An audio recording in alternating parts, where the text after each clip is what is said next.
Hello friends, welcome to my channel. ये देख रहे हैं कितनी खूबसूरत अडेनियम है मेरा ये, और इसे करीब 5 साल हो गए मेरे पास में, और ये मेरा ग्राफ्टेड किया हुआ है। तो आज हम अडेनियम के बारे में ही बात करेंगे। अगर आप ऑनलाइन अडेनियम मंगाते हैं तो उसे कैसे रिपोर्ट करें, और बारिश का सीज़न आ रहा है तो सॉइल मिक्स कैसे बनाएं, तो इन सब के बारे में आज मैं जानकारी दूँगी। ये अडेनियम मैंने एफबी ग्रुप से मंगाए थे। देखिए मैं, क्योंकि ये बोला गया था कि आप ओपनिंग वीडियो बनाइएगा, तो मैंने ये ओपनिंग वीडियो बनाया है। बनाना भी सही रहता है। अब मेरे एक हाथ में मोबाइल है और एक हाथ में काम कर रही हूँ, तो मैं उस हिसाब से मैं कर रही हूँ। और वीडियो थोड़ा लंबा था, इसलिए मैंने स्पीड बढ़ा दी है इसकी। तो देखिए इस तरह से सबसे पहले अडेनियम आया तो उन्हें चेक कीजिएगा। और पत्तियाँ गिर गई हैं तो उसका कोई इशू नहीं है, पत्तियाँ गिरी जाती है ट्रांजिट में। कोई भी प्लांट हो, जब बंद रहता है तो गिरी जाती है इसकी। देखिए ग्राफ्टेड एरिया टूट गया है, और जब ग्राफ्टेड एरिया बहुत पास से टूटता है ना, तो उसमें फंगल इन्फेक्शन लगने के चांसेस बहुत ज़्यादा रहते हैं। ये देखिए कितनी छोटी सी ग्राफ्टिंग थी, मतलब ग्राफ्टेड तो ठीक था, मगर जो ब्रांच निकली वो बहुत छोटी है। तो इस तरह की छोटी छोटी जो ब्रांचें निकली हुई होती है उनमें फंगस अटैक बहुत जल्दी होता है, ऊपर से नीचे से भी होता है। और ये देखिए थोड़ा सा ये रॉट लग रहा है, काला काला है। देखती हूँ अगर मिट्टी होगी तो उसमें निकल जाएगी। पानी में रखूँगी ये फंजीसाइड के। ये ग्राफ्टिंग पोर्शन यहाँ से टूटा है, तो ये देखिए इतना यहाँ 64 नंबर है, यहाँ से टूटा है। बाकी इस तरह की पत्तियाँ हो रही हैं तो कोई इशू नहीं है, टेंशन मत लीजिए। बस इसका मुझे थोड़ा सा लग रहा है क्योंकि बहुत छोटी सी टिप निकली हुई है। अगर ये यहाँ से फंगस अटैक होता तो ग्राफ्टिंग एरिया तक बहुत जल्दी पहुँचेगा। अब ये भी आए हैं मेरे पास में, और ये अडेनियम आए थे मेरे। एक तो खैर ग्राफ्टेड टूट गया है ये, तो 2 ये हैं, और 6 ये है। 8 अडेनियम आए हैं मेरे पास में। तो इनमें मैंने फंजीसाइड भी लगा दिया है। जो मुझे रॉट लग रहे हैं, ये भी लग रहा था रॉट, ये लग रहा है रॉट, और एक ये लग रहा है रॉट नीचे से। सभी के रूट में मैंने इस तरह से फंजीसाइड लगा दिया। आई होप सरवाइव कर जाए, फंगस अटैक ना हुआ हो ज़्यादा। ये ठीक है, जो ठीक है वो ठीक है। और ये इनमें मैंने फंजीसाइड लगा दिया है थोड़ा, अभी और इनमें मैंने लगा दिया, थोड़ा और लगाऊंगी तो ये रॉट होने के चांसेस है। अब इसकी सॉइल प्रिपेयर करें। देखिए एक हिस्सा ये धान की भूसी है, एक हिस्सा ये रेत है, ठीक है, ये सैंड है, और एक हिस्सा ये सिल्वर है, और एक हिस्सा ये ईंट का चूरा है। इसमें मैं सॉइल नहीं मिलाऊंगी बिल्कुल भी, सॉइललेस मीडिया है मेरी ये। और इसमें मैं नीम की खली थोड़ी सी डालूंगी, और ये वर्मी कंपोस्ट है। ये मैं पद्मनगर से लाई थी। ये देखिए कितना बड़ा पत्थर है, इसका वजन कम से कम 50 ग्राम होगा। चल कोई नहीं। तो ये मैंने इतनी डाली है, पूरी फुल करके नहीं डाली है, इतनी डाली है। और ये नीम की खली इसलिए डाल रही हूँ क्योंकि ये हमारे प्लांट को फंगस से भी बचाएगी, कीटों से भी बचाती है। तो ये भी मैं हाफ़ डालूँगी, पूरी नहीं डालूँगी, हाफ़ ही डालूँगी, ज़्यादा नहीं डालूँगी। तो ये नीम खली है, हम इसको अच्छे से मिक्स करेंगे। और ये ईंट के टुकड़े मैंने इसी ईंट के चूरे में निकले थे, तो ये मैंने निकाल के रखे हैं इनके नीचे। और देख लीजिए होल कितने किए मैंने, ठीक है, जिससे कि ड्रेनेज सिस्टम बहुत अच्छा रहे। तो ये होल खूब ढेर सारे होने चाहिए इनमें। तो अब मैं इसे मिक्स करके इसमें फिल करके मिलती हूँ आपसे, है ना।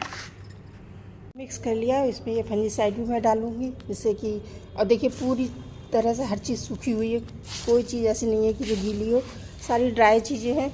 तो आप भी अच्छे से ड्राई करके ही डालिएगा इन्हें। और अडेनियम जो भी आए तो उन्हें सबसे पहले 1 घंटे के लिए फंजीसाइड के पानी में डालिएगा, रख दीजिएगा। जैसे मैंने रखा था, ये देखिए पूरा मग भर के रखा था। इसकी टिप पे भी मैंने लगाए हैं, सभी मैंने फंजीसाइड लगाए हैं। ये देखिए इनकी टिप पे भी लगा दी, क्योंकि टिप भी इसकी काली काली हो रही। पत्ते तो खैर गिर जाते हैं, कोई इशू नहीं है, पत्ते तो गिर ही जाते हैं, इतनी दूर से आते हैं ट्रांजिट में तो पत्ते ख़राब हो जाते हैं। मगर मैंने सभी पे मैंने इस तरह से फंजीसाइड लगाया है, और 1 घंटे के लिए इसमें डिप किया। अब निकाल करके इन्हें ड्राई होने के लिए रख रही हूँ। उतनी देर में मैंने ये प्रिपेयर की है, अपनी सॉइल मिक्स बना रही हूँ मैं। और इन्हें हवा में ही रखा है, धूप में नहीं रखना है। धूप में रखेंगे तो ये सड़ जाएंगे, फंगस लग जाएगी बहुत जल्दी। तो धूप में नहीं रखना है, छाया में ये 1 घंटे के लिए सुखाना है।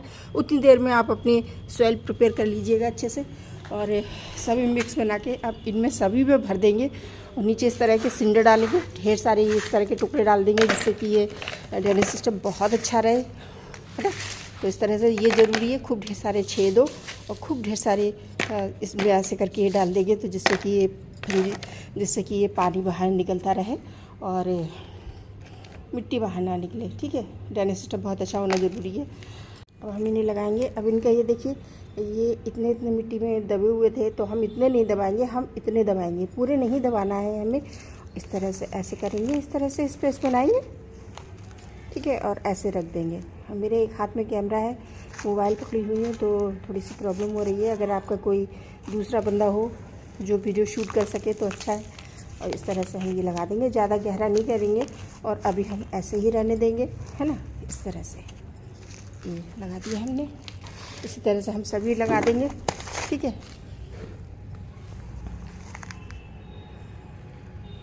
प्रॉब्लम ये है कि ये मेरे सेटअप हो ही नहीं पा रहा है, रुक ही नहीं पा रहे हैं।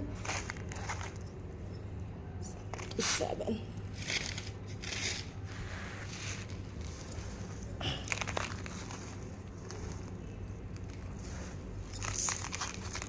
इस तरह से हम ये लगा देंगे ऐसे करके।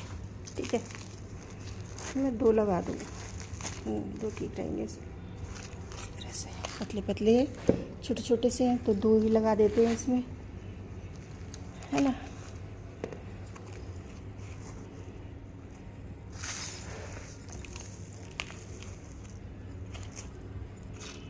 दिक्कत ये होती है एक हाथ से काम करने में, तो ये इस तरह से लगा दिए ऐसे करके। देखिए मैंने सभी में फंजीसाइड लगा दिया है, ऊपर भी नीचे भी, मिट्टी में भी मिलाया है। तो ज़रूरी हो जाता है मिट्टी में मिलाना फंजीसाइड, वरना फंगस लग जाएगी। बहुत जल्दी रॉट होते हैं ये प्लांट, फंजीसाइड लगे तो अच्छा है। कुछ के तो बिल्कुल ही गायब ही हो गई है, किसकी ग्राफ्टिंग टूट गई है। मैं चलो देखते हैं क्या कर सकते हैं उसका। एक्चुअली ट्रांजिट में बेकार हो जाते हैं ना प्लांट, तो ये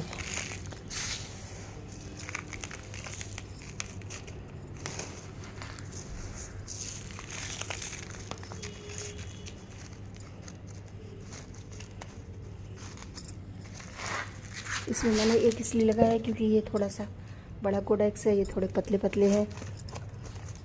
और ये मेरे रोज़ी एडेनियम है तो ये इनमें लगा दूंगी। ये सारे रोज़ी एडेनियम है, ये थोड़े कॉस्टली मिले थे, है ना, तो ये इनमें लगा देते हैं। तो मैं लगा के मिलती हूँ आपसे।